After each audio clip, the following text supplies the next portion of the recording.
Hi everyone, welcome to another presentation. I think I'm starting to get the hang of this a little bit better each time I do it. What I have been doing is basically trying to turn out one presentation per day, kind of going class by class. So, starting with theory, then moving to your class, and then going to my intro class. So that is the continued pace. What you should expect is see a new upload, the PowerPoint plus the PowerPoint with audio, every few days. And so, once we get back together formally, I'll be giving you regular updates through email as well. But for now, just to get into our recap, what we have been doing is looking at gender beliefs about self and gender beliefs about others. We started this conversation by looking at masculinity in men, looking at how the male identity is gendered and how people can gender other people through that male identity. And our last discussion we had turned our focus to femininity and how we have a gendering self and how we gender others based upon ideas of femaleness. So the Glenn article, looked at ideas of femininity and how women can learn and internalize those ideas and thus gender themselves. And here, a person no longer sees him or herself as a person, but as a man or a woman, using those associated meanings. By associated meanings, we're talking about the ideas of maleness associated with men and the ideas of femaleness we associate with women.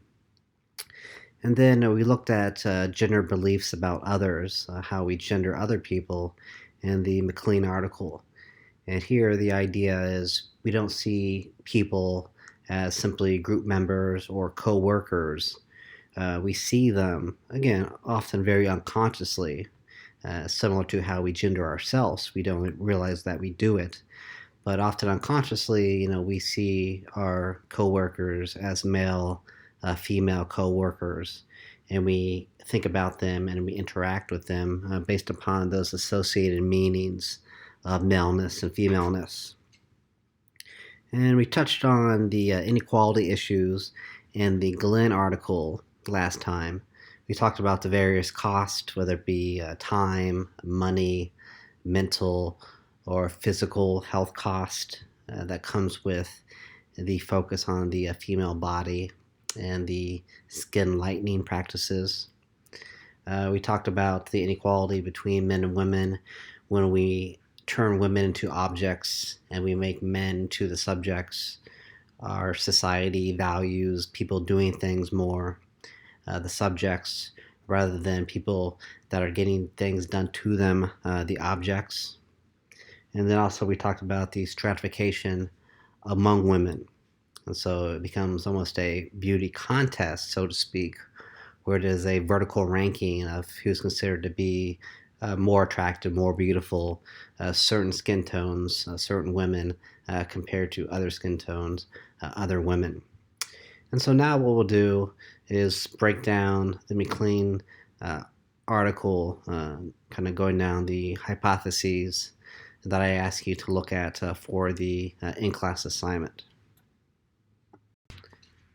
So now we can take a closer look at the research to see if voice type matters in terms of being prohibitive or promotive when using your voice, and does that matter to achieve higher status, thus becoming a leader in the group. And also we'll look at if gender matters. So if you're male or female and you're using one voice type or the other, do you still get the same status recognition? Do you still become a group leader no matter if you're a male or if you're female? So when looking at the hypothesis 1A, they suggest that using promotive voice, the voice that leads to kind of advancing the group and moving forward, they believe that promotive voice will positively relate to gaining social status in the group. So the more you're speaking up, the more you're trying to move the group forward, the more status other group members will give you. And they supported this thesis. The research did back this up. So when you are speaking up and when you're using that promotive voice, you're more likely to gain the status from your fellow group members. Now, when looking at hypothesis 1b, they suggested that prohibitive voice, the voice that's about kind of caution, it's about slowing things down in a group, they believe that also would relate to gaining status. So if you try to, make people think twice and maybe think back a little bit rather than simply moving forward all the time, they believed that people would give you higher status in the group as well. But they did not find support for that. So when people did speak up, but they spoke up using the prohibitive voice, trying to kind of slow things down, stop and think about things, fellow group members did not give those people a higher social status. And so when moving to hypotheses 2 and 3, they're looking at how using one voice or the other leads to gaining status in the group and eventually becoming a leader. So the first, hypotheses 1A and 1B looked at, does the voice type matter when it comes to getting status? And it does matter, as we just talked about. Only the promotive voice led to people getting higher status in the group when they spoke up. Now they're looking at, in hypotheses 2 and 3, does using the voice and getting the status ultimately make you a leader in the group? And hypothesis 2 looked at the promotive voice type, and they did find support for their hypothesis. Basically, they found that when you do get status by using your promotive voice, you're likely to emerge as a leader in your group. You're likely to emerge as a leader in your team setting. Hypothesis 3 looked at this relationship, but looking at prohibitive voice, and they did not find support for this. And it makes sense, because if people don't give you higher status when you're using the prohibitive voice, you're not going to emerge as a leader as a result. So again, we can stop here before we get to hypotheses 4 and 5 and say basically what they found so far in the research, that the type of voice you use matters. You're more likely to get the status, you're more likely to emerge as a leader in a group when you're only using that promotive voice rather than using the prohibitive voice.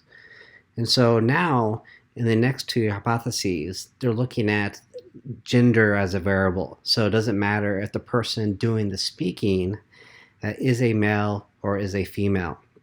So I'll jump down to hypothesis 5 first, because this was not supported. And it makes sense that it didn't matter if you're a man or a woman when you use the prohibitive voice, because using the prohibitive voice doesn't give anybody higher status, and thus you're not going to become a leader as a result. So hypothesis 5, we can kind of ignore that, because now we can look at the promotive voice that does lead to higher status, that does lead to people becoming group leaders. And so the hypothesis 4 says, okay, if you're using this promotive voice trying to move the group forward, do you still get the same status? Do you still get the same leadership if you're male or if you're female? And their hypothesis that they believe that men would benefit more from using the promotive voice was supported. In other words, they found that women who are speaking up using that promotive voice are not getting the same amount of status. They're not getting the same leader emergence compared to men. So this is kind of the key part when looking at gender social psychology and the production of false inequality. the women doing the same thing as the men, speaking up and trying to move the group forward, are not getting recognized in the same positive light that men are. So, doing the exact same activity, using your voice, trying to move the group forward, men are getting more benefits compared to women. Men are getting status. Women are not getting status when they're using the same type of voice. And as a result, men are becoming leaders in the groups and women are not. So the inequality that is being produced is not based upon any type of merit, but rather is based upon gendered ideas that men are more competent compared to women, ideas that men are better leaders compared to women.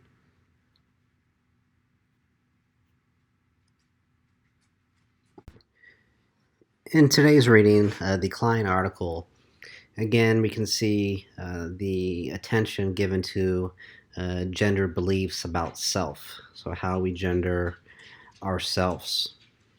And here the focus is on, are we actually kind of gendering our own abilities? And the ability that we're looking at is how we can understand other people.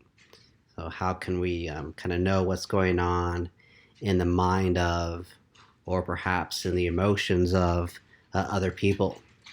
Is that ability something people have a little difference with? Some people can read other people better than other people. Or is it a gendered ability in the sense that one sex can do it more than the other, or the one sex is challenged at it, while other people can do it much easier? So that's what we mean when we say, is this something that is a gendered ability? And so, as gendered individuals, so kind of how we think about men and women as gendered individuals, there are stereotypes out there, kind of ideas that are part of our culture that believe that men are challenged when it comes to understanding other people, especially when it comes to perhaps understanding women. And then we also believe, again, stereotypically, women have this kind of keen sense, this innate ability to understand people.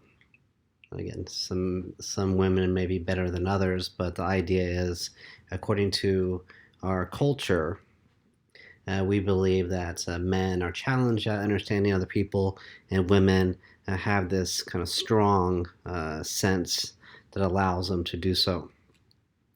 So the idea is, when we learn our gendered culture, do we kind of learn these beliefs, and then do we internalize them? And perhaps it becomes self-fulfilling in a way, and that, biologically, physiologically, there's no difference, when you look at women or men and their ability to be empathetic, to read other people, to understand what other people are going through. But perhaps we create a real difference when we internalize the beliefs that men are not good at doing it and women are. So the article looks at the ability to infer what's going on through the mind of another person. So basically, can you be empathetic? Can you, with accuracy, kind of know what's going on in others? And so, when looking at this ability or lack thereof, there are, different variables that research shows that influences one's accuracy when trying to read other people. One is if you're familiar with a person or not. And so again, it's not so black and white if you read the research, but the rule of thumb is that usually the more familiar you are with somebody, the better off you're going to be at reading them. And then another factor which strongly ties into the current research is motivation. So again, the correlation is when we're more motivated to read people, we're much better at it compared to when we lack motivation. We typically perform poorly when it comes to being able to read other people. So looking at the main research concerns in the article, Basically, they're looking at, in addition to being familiar with somebody or not, in addition to being motivated or not, is sex an influencing variable when it comes to being able to read people or not? And if sex does matter, one sex does it better than the other. Why is this? How can we explain a difference if a difference happens to exist? So now we'll look at the two different studies that look at people's abilities to be empathic or perhaps not being able to read other people too well. So the first study nicely relates to the second study, and we'll get into the overlap between the two. But overall, looking at the findings of the research, the first study showed that when femininity, ideas of femaleness, when that was not made salient to the participants, to the women, then the women scored roughly at the same levels of men when they did the empathy task. And so here, women were not kind of made to think of themselves in terms of their femininity, in terms of how women are supposed to be able to help out others, understand other people. So that wasn't kind of planted in their mind. And when it wasn't planted in their mind, their femininity was not cued. So, it wasn't made kind of conscious to them. And so when femininity was not made conscious to the women doing the study, the sexes performed on a same level. There's a little difference between men and women on the task of being able to read other people or not. And so now what we see in a different condition, the women were made aware of how this kind of connects to their femininity. And thus we say femininity was made salient to the female participant. And so they made femininity salient by first giving them a sympathy task before they did the empathy task. And so when they had the participants doing the sympathy task, the women were made aware of how kind of what they're doing relates to their interpersonal skills. And interpersonal skills are feminized. So again, we see men as more independent and women as more interpersonal. Thus, the idea here is when we cue a connection to interpersonal skills, we're cueing a connection to femininity. And so when this connection to femininity was made in the one condition, women performed at higher rates compared to men. And women also compared to higher rates compared to other women in the other condition when the femininity was not made salient.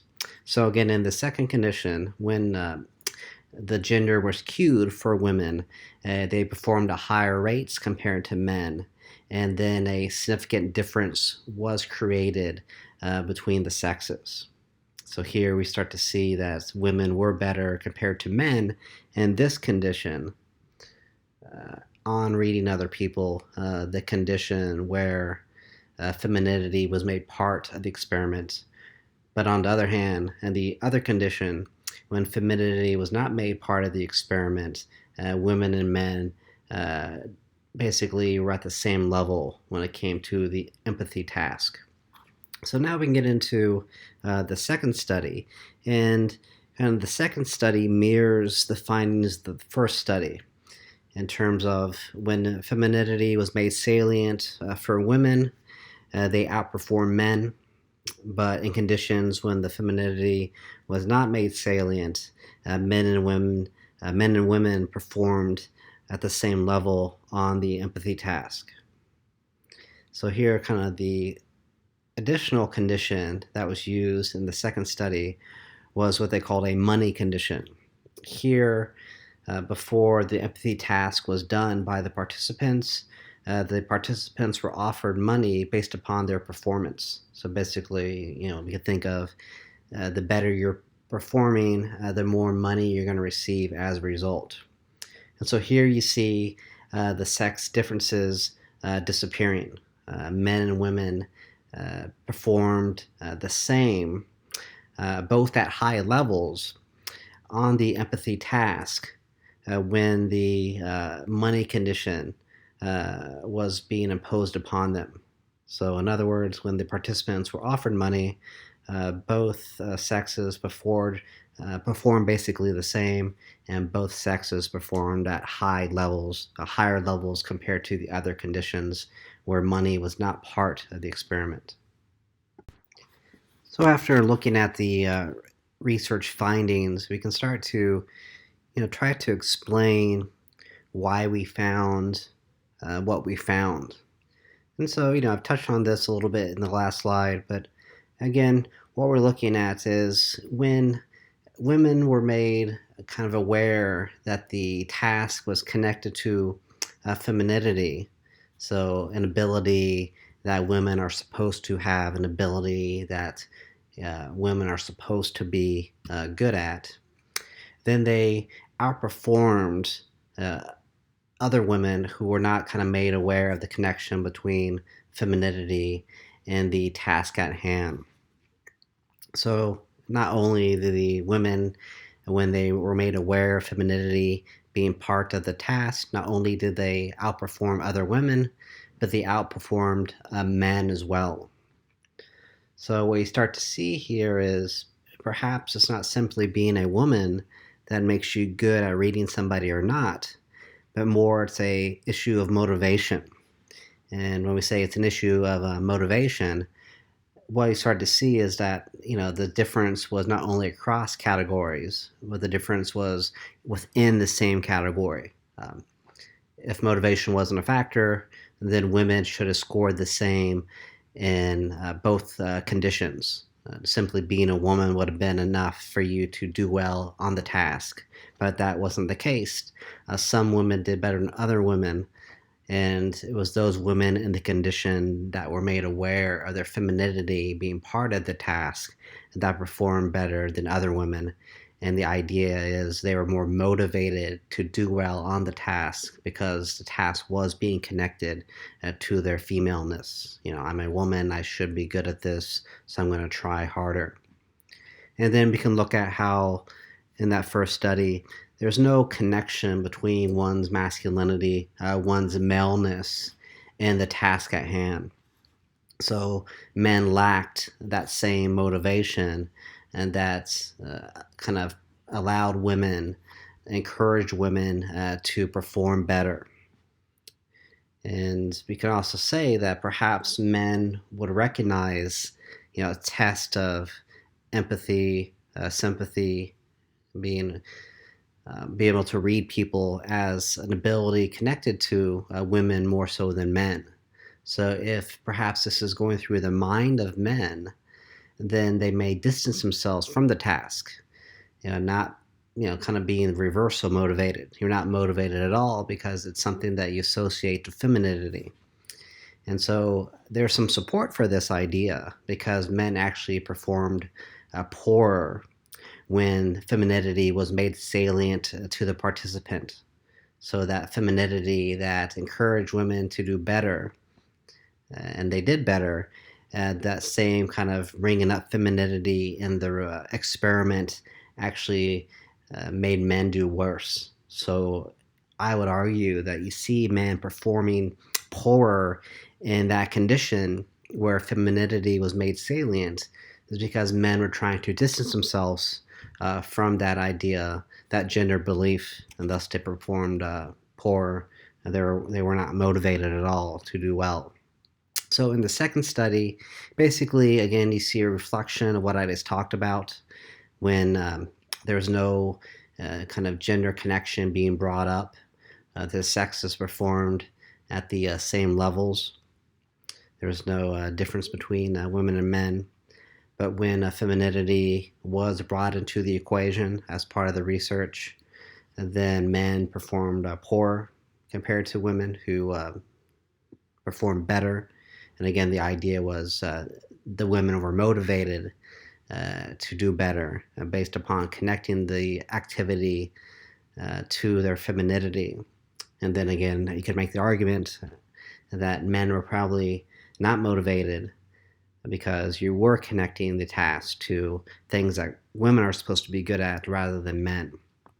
But then you throw in that new condition of, the money condition, where you say that here, there's a financial incentive for doing well on the empathy task.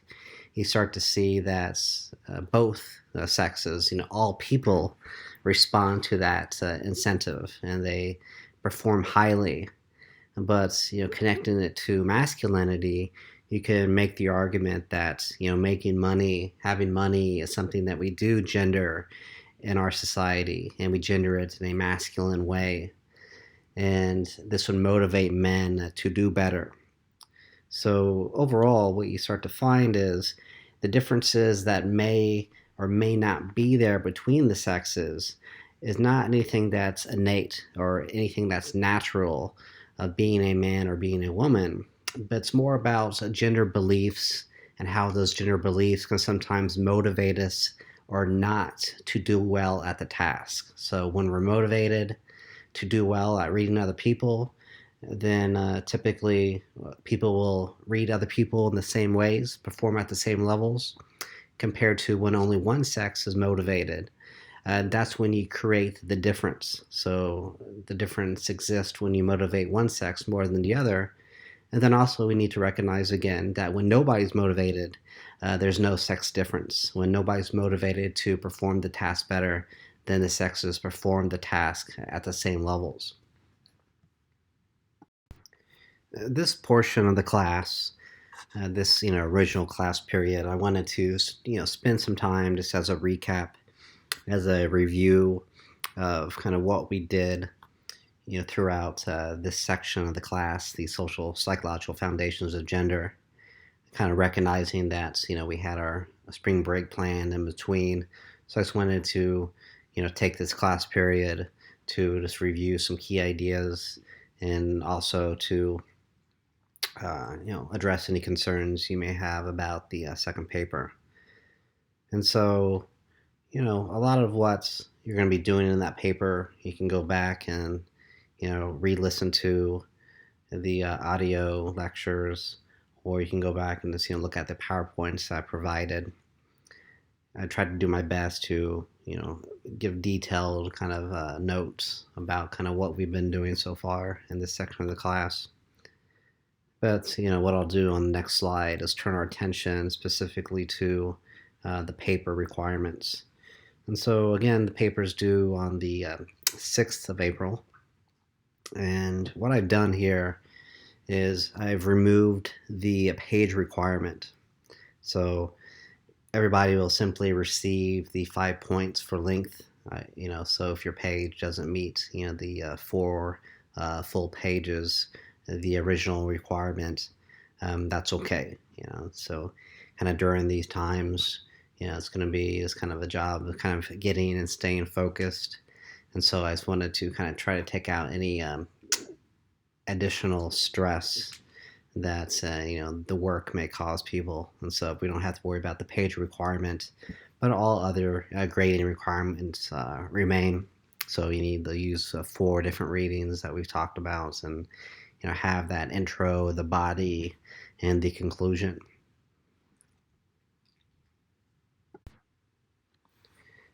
So looking at the guidelines for the paper, the 3 different questions that I ask you to get into, we'll start at the top. How is social psychology gendered? So we're looking at the learning and internalization of gendered culture for this question. So basically how that external social force, culture, provides people ideas of masculinity and femininity. We're not born with this knowledge. We don't automatically kind of know, what we're supposed to be as men and as women, and who other people are supposed to be as men and as women. But once we're exposed to the gendered culture and we learn the gendered culture, our social psychologies then become gendered. So we do start to see people, we do start to see ourselves through that gender lens. So that's the first questions. asking you to recognize is that we have this gendered culture, and we're born into it, and through socialization, through that gendering process that we talked about in the last part of the class, we learn gender ideas, and our social psychologies will be gendered as a result. And so we next got into the idea of gendered identities and gender beliefs. So this ties into the second question. So keep in mind that all this is very fluid in nature in terms of where you live, how old you are, who you're around. These factors influence how gendered one's social psychology is, how hard or how soft we gender ourselves, how hard or how soft we gender other people. So when we're looking at kind of our personal associations with gender meanings and meanings tied to masculinity or femininity, we're looking at gendered identities. And then when we're looking at kind of understandings, assumptions of other people based upon gender meanings, we're talking about gender beliefs. So here we begin to see ourselves and others as gender people rather than simply people. So I don't see myself as a person. I see myself as a man or as a male, and I use kind of the different associations of masculinity with that. And then, when I gender other people, I use gender beliefs. I see them not as people, but as women and men.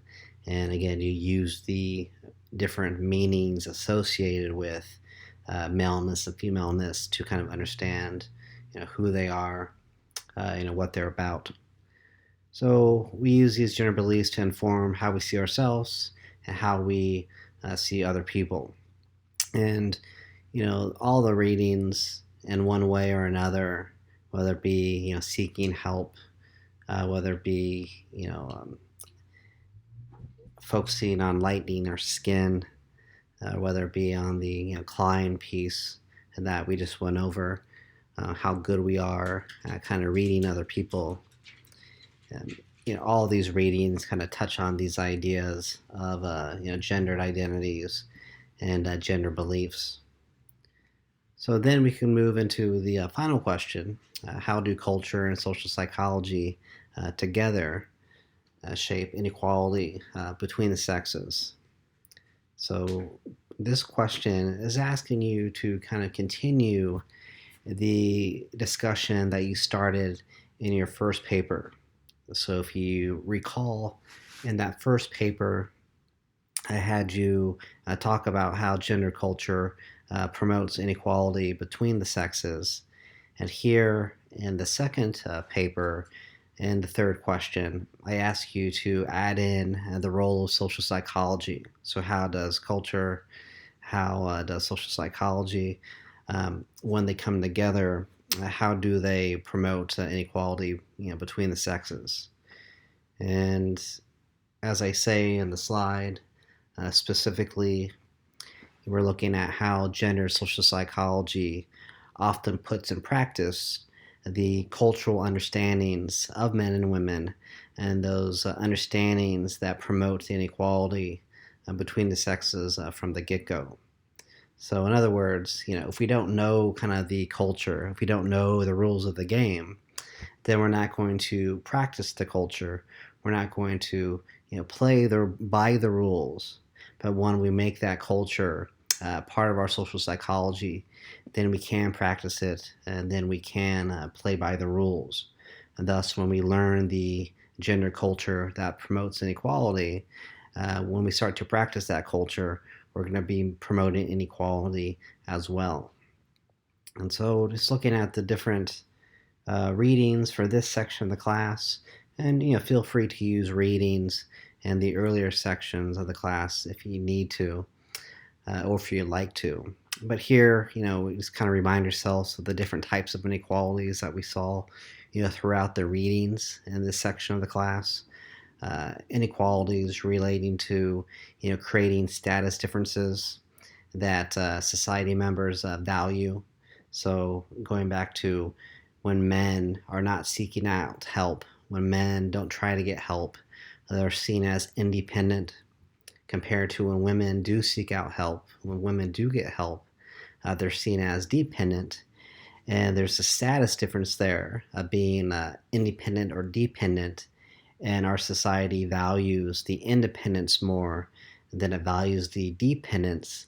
So, as a result of these cultural understandings, we elevate men to a higher level when they practice the independence, and we subordinate women to a lower level underneath men when they're practicing the dependence. So then also we can think of the inequalities between the sexes when it comes to the ability to get the help that you need, to seek it out. Sometimes there we'll see men are getting the short end of the stick. People need help, but they're not going to be getting the help that they need because of these gender barriers. Just making sure my dog isn't going to the bathroom right now. Sorry about that. So then we can also think about how there's inequality when it comes to establishing intimacy, connecting emotionally with other people. So again, here maybe men are getting that short end of the stick because there are more barriers for men to connect emotionally with other men compared to barriers that women may encounter. But we go back to the first point I made. When guys are kind of practicing the lack of emotion rather than displaying emotion, they're elevated to a higher status. We give higher status in society to those who are in control of their emotions rather than those who are emotional. Thus, men are elevated in terms of masculinity, being elevated above women in femininity, which is associated with being emotional. So in the last article that we just touched on, the Klein piece, we can see inequality going on perhaps because we let men off the hook sometimes, much more so than we let women off the hook for not kind of understanding other people, for not understanding the situation. So again, when we have these cultural beliefs that men can't read other people, men can't read women, then we kind of give them an excuse to not try to not be motivated to kind of understand the people around them, their coworkers, their family members, their partners, where we don't give women the same excuse when it comes to perhaps not being able to understand their partners, family members, and coworkers. So again, always feel free to reach out to me if you have any questions, and I'll be more than happy to look at any drafts of papers if you like to send me a full draft or perhaps an unfinished draft. So I'll leave that there for now, and again, look for another presentation in the near future.